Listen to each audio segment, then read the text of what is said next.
perbuatan yang membahagiakan orang. Nah, itu yang akan mengantarkan orang ke surga. Semakin baik perbuatan dilakukan, semakin tinggi surga yang dicapai. Tetapi tetap itu bukan pencapaian akhir.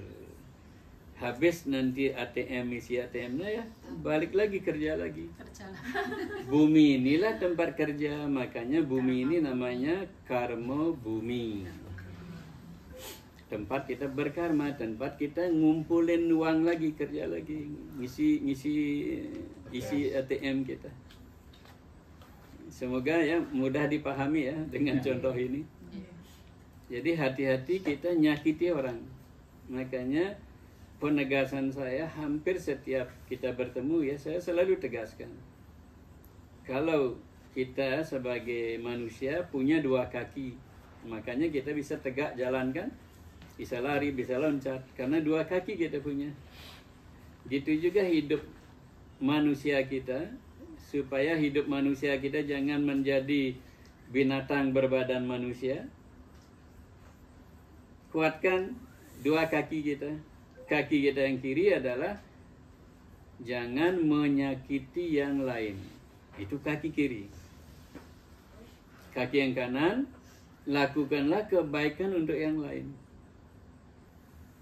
Jadi dalam hidup ini kita harus melakukan sesuatu untuk kebaikan yang lain. Mulai dari yang kecil. Misalnya ibu kita di dapur masak ya. Datang ibu, ada yang saya bisa cuci? Ya sudah, kebaikan itu ya.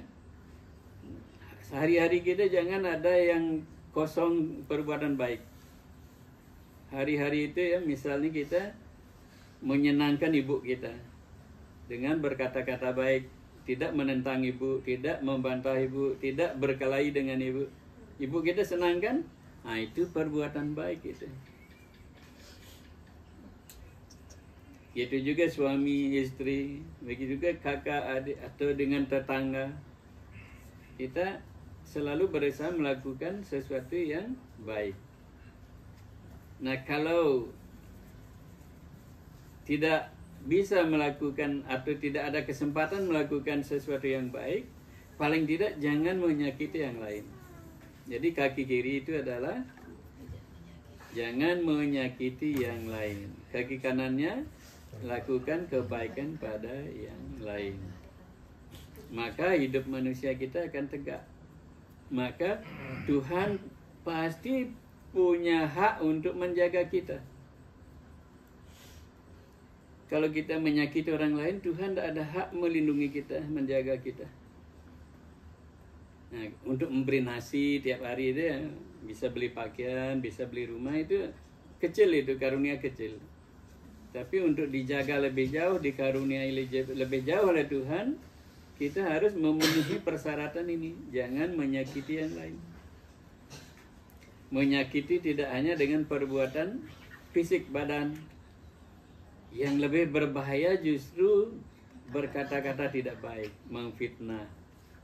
Ya, menyakiti orang dengan kata-kata itu berbahaya sekali. Itu lebih berbahaya lebih jahat dari pembunuhan. Tetapi orang jarang memahami hal ini, sehingga dengan mudah sekali mengeluarkan kata-kata yang menusuk hati orang, yang memecahkan telinga orang, yang membuat kepala orang itu terbakar, pecah belah, yang membuat orang menjadi dendam, membuat orang sakit hati, bahkan ada kata-kata yang amit-amit menyebabkan orang bunuh diri. Jadi berhati-hati kita menyakiti orang dalam segala hal, baik melalui kata-kata, perbuatan, atau bahkan melalui pikiran. Nah, supaya kita tidak terperangkap oleh perbuatan baik, perbuatan buruk, pahala baik, pahala buruk, hanya itu aja lingkaran perbuatan kita, yang juga binatang juga melakukannya. Coba lihat anjing, kucing, burung, mereka itu sering melakukan perbuatan baik, menolong ya. Anjing banyak menyelamatkan orang tanpa memperhatikan keselamatan nyawanya. Yang manusia tidak lakukan, binatang sering lakukan. Jadi kalau kita hanya di lingkaran baik, buruk, benar, salah, belum kita memasukkan diri kita ke level manusia. Nah, level manusia itu akan memurnikan kebaikan yang dilakukan. Semakin dimurnikan, maka dia akan menjadi akarma. Disinilah cara untuk supaya kita mendapatkan akarma, kita perlu melakukan iyadnya. Kalau setiap perbuatan itu diyadnyakan, maka akan menyentuh Tuhan. Dan itu menjadi hadiah. Seperti kalau kita melakukan persembahan bunga, sekuntum bunga ya, tapi dengan cara yadnya. Yadnya artinya itu sebagai persembahan suci kepada Tuhan walaupun sekuntum bunga ya. Nah di sana itu hadiah yang kita dapatkan seperti pemain bulu tangkis tadi. Persembahannya hanya sekuntum bunga, tapi hadiahnya kemuliaan hidup. Hadiahnya nanti menjadi bekal kita kembali kepada yang Maha Kuasa, pencipta kita. Sang Sangkan Paraning Dumadi. Kepada Narayana. Kan tadi kita nyanyikan Narayana, Narayana Pahimam, Raksamam, lindungi hamba, jagalah hamba. Setiap perbuatan itu dikarmakan. Oleh karena nahi kasyat ksanamapi, tidak ada orang yang sekejap pun, sepersekian detik pun tidak ada orang yang tidak melakukan perbuatan. Lalu perbuatan ini harusnya hendaknya dikarmakan. Itu dah yang dikarmakan.